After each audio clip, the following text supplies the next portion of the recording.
Hello everyone, welcome back to our YouTube channel Appify. So today in this video I'm going to show you how to self-assign roles on Discord. So without getting further delay, let's jump into our video. Open up Discord app. So here go to the server, and now here tap on your server name that is located on topmost. So here tap on gear icon. So this is your server profile details. So here you need to go down, like you need to scroll down here. Here you can see roles.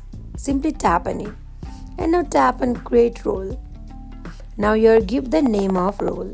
Let me give the name employee, and then tap on color in order to select it, and then tap on create button.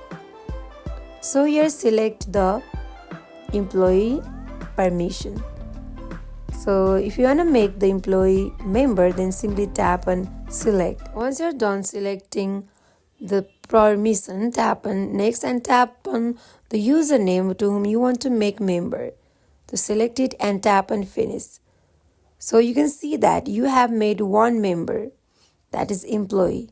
So this is how you can self-assign roles on Discord. So that is it for today. If you guys like this video, do not forget to like, comment and subscribe our channel.